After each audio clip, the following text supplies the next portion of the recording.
സച്ചിദാനന്ദൻ്റെ വീടിനെ കുറിച്ചുള്ള അവസാനത്തെ കവിത. ഏതു കന്മഴുവിന്നൻ നെഞ്ചിന്മേൽ പതിക്കുന്നു, ഏതു കാരിരുമ്പിൻ്റെ കമ്പിയൻ മൂർധാവിന്മേൽ, ഏതു കൈ വിദഗ്ധമായി ഇടിച്ചു പൊളിക്കുന്നു, ഏറെ വേർപ്പിനാൽ ഞങ്ങൾ പണിതോരി വീടിപ്പോൾ.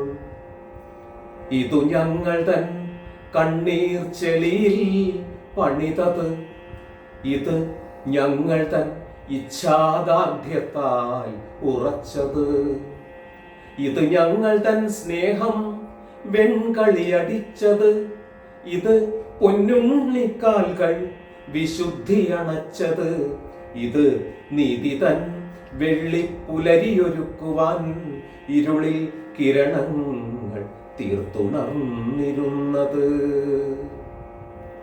ഋതുഭേദങ്ങൾ കരങ്ങ്, ഉന്മാദത്തിനു തെരുവ്, ഇടിമിന്നലുകൾക്ക് സത്രം, ഓർമ്മകൾക്കിതൊരിലതൻ കൂട്, മഴക്കുടപ്പൻ നാടിൻ പച്ച മുഴങ്ങും പുള്ളോർക്കുടം, മാറ്റത്തിൻ മുന്നോർക്കുടം.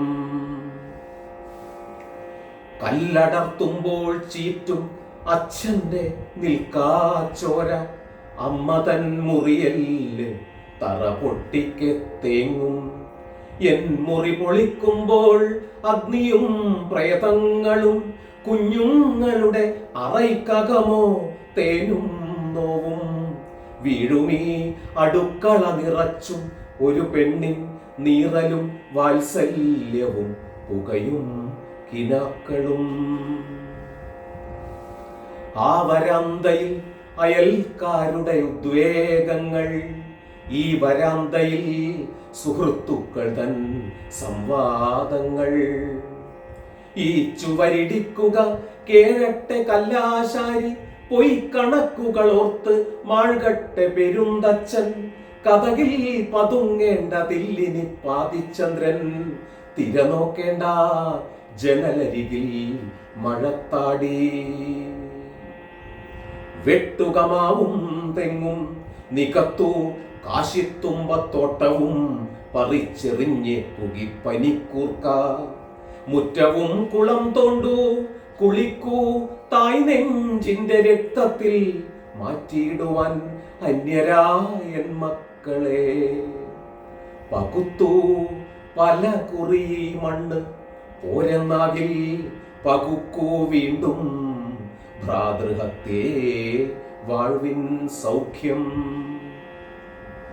വാക്കുകളെല്ലാം പേയായി മാറുമ്പോൾ, മൊഴിയൊക്കെ വിൽക്കുമ്പോൾ, ഇരുട്ടിന്റെ മഷിയാൽ എഴുതിടാം, കന്മഴു പനയോലയാക്കി ഞാൻ ഇരുമ്പിന്റെ കമ്പിയാലൊരു മഹാഭാരത കഥ വീണ്ടും.